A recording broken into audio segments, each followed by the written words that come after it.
Hi guys! Welcome back to our channel. We are Den and Berto, and guys, Nandito hulaan tayo nyo. sa Ayala Avenue guys. Turuan namin kayo kung paano mag-asikaso ng Chinese visa. Step by step sasabihin namin sa inyo guys, and literally nandito na kami sa heart of Ayala. Kami ni Berto ay nag-grab lang kasi hindi namin alam kung paano mag-park Mahirap dito. kasi yung parking dito guys. At mas mabilis siguro pag nag-grab. So yun guys, samahan nyo kami. Guys, madali lang siyang puntahan. Dito lang siya sa tapat ng Ayala Triangle. Hindi kayo maliligaw. Diba? Pakita namin sa inyo yung building. Dito lang yung Nobel Square, 6762. Papasok lang tayo dyan sa pinakaloob. And then 6th floor, yun na yung Visa Processing Center. So guys, this would be your step-by-step guide on how to apply a Chinese tourist visa from the Philippines. I-save nyo na lang to or i-screenshot nyo or i-post ninyo. Kasi very important lahat ng details na sasabihin ko dito, okay? So, step number 1 is identify muna ninyo if anong type of visa ang i-apply ninyo. Sa amin ni Berto, since we're gonna be a tourist sa China, ang i-apply namin is yung L-type. So, ito guys, applicable to for the mainland China ha. For Hong Kong and for Macau, hindi na po natin kailangan kasi for Filipinos, we are visa free. Step 2 is i-check ang passport of course for validity. Dapat 6 months pa valid ang iyong passport for your intended trip. Tapos, you must have a dalawang blank page. Mayroon kasing sticker visa ang China. So, kailangan ng 2 blank pages para doon. So, step 3 is you prepare your photo. Kasi, meron kayong i-upload na photo at meron din kayong dadalhin na photo doon sa mismong China Visa Application Center. So, ang size ng photo ay ito. Make sure lang na white ang background and then colored yung shirt ninyo. Basta hindi naman sobrang formal. Basta maayos naman yung itsura nyo and recent. Okay? Very recent dapat ang photo. And then, ito na. Kasi, 2 parts ang application for the China visa. The first part is online. So, yung online application, pre-approved na ito. Bago kayo magpunta to submit your document doon mismo sa China Visa Application Center.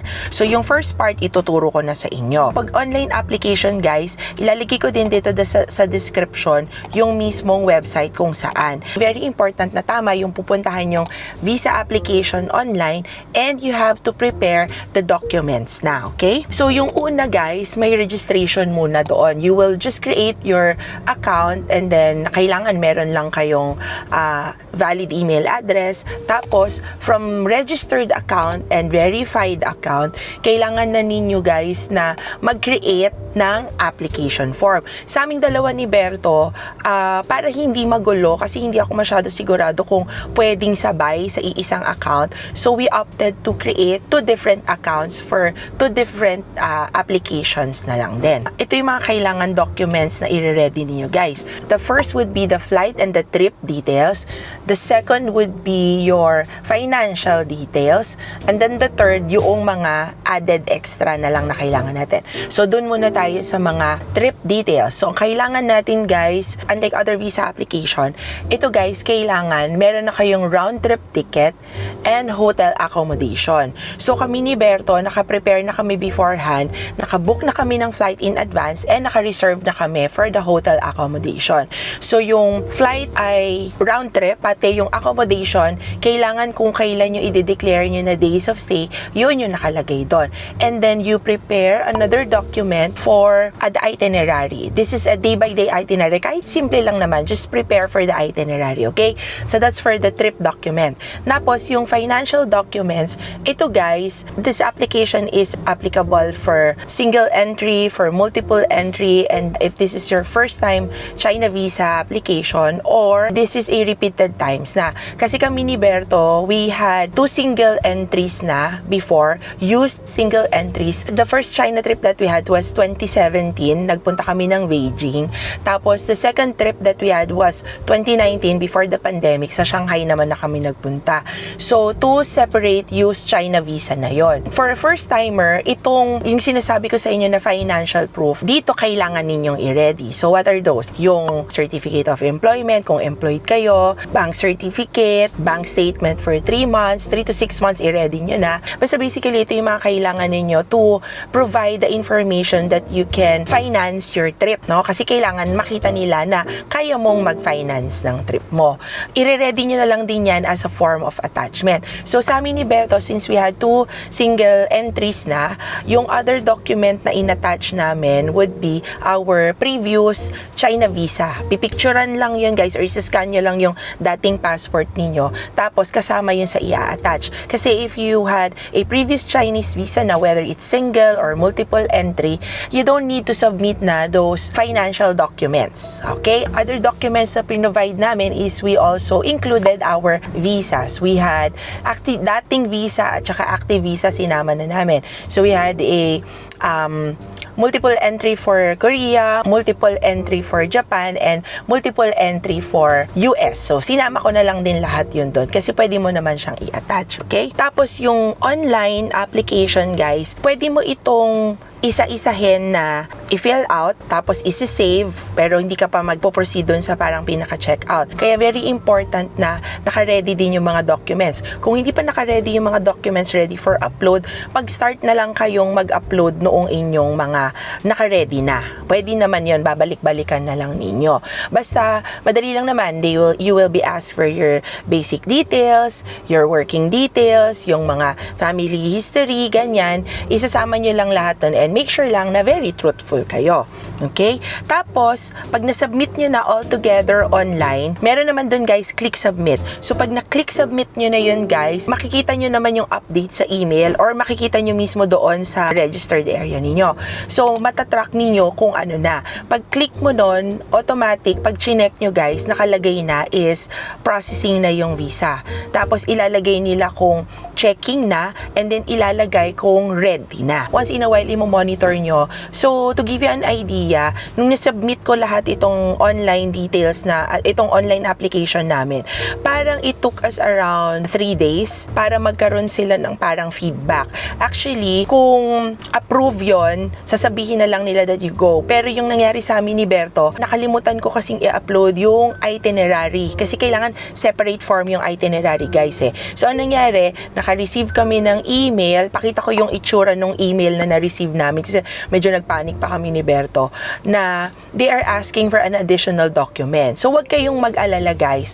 Kunyari, na-submit, tapos may parang kulang pa na documents. Very lenient sila. Sasabihin nila that you will be given a chance to submit the additional documents and then for review ulit. So, nung nag-submit kami ng additional document, in-attach ko yung mga itinerary namin. After 2 days, meron na. Tapos, makaka-receive kayo ng ganitong email na sasabihin nila that your visa has been reviewed and ipapasa na ninyo yung mga naka-reading documents together with your passport doon na sa China Visa Application Center. Ang tanong, magpapa-appointment ba for the application doon sa mismong China Visa Application Center? No need na to, guys. Pupunta lang kayo doon as walk-in na. So, as long as you're free to go na doon sa China Visa Application Center, punta na kayo. But be very mindful, guys, no, na it will take about mga 3 to 4 days doon sa regular processing. Ang advice ko sa inyo is mag-ready na kayo ng application for China Visa ahead of time. Open naman yan at least 3 months before your intended travel trip. So, kami ni Berto, kasi marami pa kasi kami paggagamitan ng passport, so kailangan nyo ring intindihin yon. Kasi once you have submitted all your documents, including your passport, hindi nyo na yan makukuha. Like, kunyari, meron kayong trip, kakailanganin nyo ng passport, kaya mag-aalat talaga kayo ng time para doon sa mismong application nyo. Kami ni Berto, although we can apply na ahead of 3 months, hindi pa kami, kasi baka mamaya matawag kami, so, or mapapunta na agad, yung passport kasi namin, hindi kakailanganin pa namin.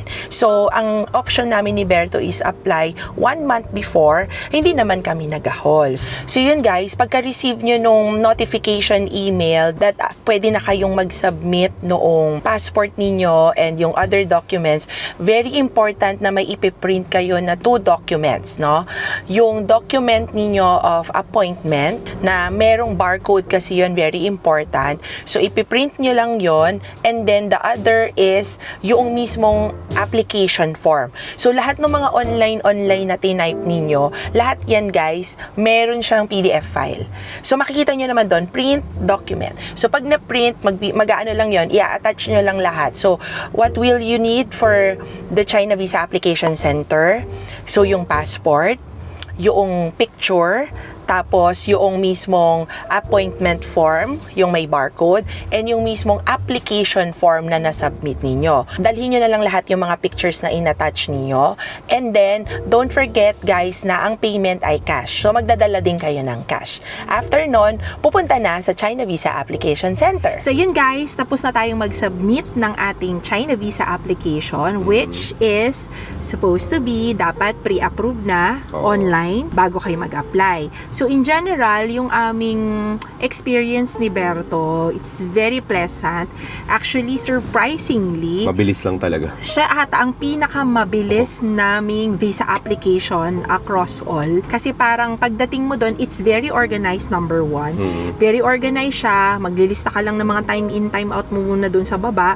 Tapos pag akyat mo na sa 6th floor, mapuproceed ka doon sa parang reception. Hindi sila mag-check ng mga papers mo or all. Basta ipapakita mo yung parang approval barcode. Ganyan. Meron kasing isi-send sa email na Oo. Tapos, bibigyan ka nila ng queuing number. Tapos, uupo ka lang. 1 up to 27. Merong VIP, guys. Meron ding regular. So, pinili namin ni Berto regular kasi according to our research, pag regular, parang within 4 to 5 days, makukuha mo naman na agad yung passport mo. So, hindi naman kami masyado in hurry. Yung VIP yata or yung express, ito, in 2 days, meron na. Pero may super express sila within 24 hours. Pwede mong maklaim. Pero talagang ito ay kailangan justifiable kung bakit kailangan mo makuha. Okay. So, ayun. So, pagdating namin doon lang sa reception, bibigyan ka ng queuing number. Believe it or not, parang sobrang pag-upo pa lang namin ni Berto, within 5 minutes tinawag na kami. And then magpunta ka dun sa parang station, sa cubicle number mo, and then ipapasa mo lahat. So yung mga list nun ilalagay na lang namin. And then meron pa kung nag-overdo ako kasi nga ganyan kami ni Berto talagang magbigay na kami ng mas madami kaysa pabalikin or kaysa magkulang pa. So marami ding hindi tinanggap na mga kung ano ng mga pinaglalagay ko kasi doon. So, after nun, pwede kayong mag-file as a group, isa lang yung uupo. Yung kasama mo nasa labas na lang. Or, pwede din kayong mag-file as with representative. So, hindi lahat kailangan pumunta doon kasi wala namang biometrics. Okay? So, magdadala lang kayo ng picture, yun lang mahingiin nila, tapos yung mga documents. Yung mga documents, yun ay ipa-file na, tapos bibigyan nila kayo ng pick-up na form, kung kailan nyo pipick upin, which is sa amin after 4 days, and then bibigyan kayo ng separate na parang sa cashier na babayaran. So, yung binayaran namin ni Berto, less than 6,000, tapos etong pila, bibigyan ka ng panibagong queuing number papunta dun sa cashier. Yung pila sa cashier, ito yung medyo matagal. Parang mga 10 minutes kami ni Bertong nag-antay. Pero mabilis pa din. At saka very, talaga sila very systemized kasi pagka bigay sa'yo ng queuing number for the pila, nakalagay doon kung ilan yung tao ahead of you. Oo, para alam nila kung yari gusto mo mag-toilet or gusto mo mag-ganyan. Yun. So, mag-aantay ka lang doon and then magbabayad. Guys, very important na yung pagbayad ay cash only. Sila tanggap ng bank transfer, ng QR code, walang ganon. Credit card, wala. Cash, pure cash. So, after nun, babalikan na lang sa time of pick-up of your passport. Ganun lang siya kadali. Guys, Yun. excited na kami dito sa bago nating China travel series. Yes, and by the time na napapanood nyo to, malamang First day na namin yun. Day 1 na namin yon. Kung saan sa China, abangan! So yun guys, see you next week. See you on our next adventure! Bye!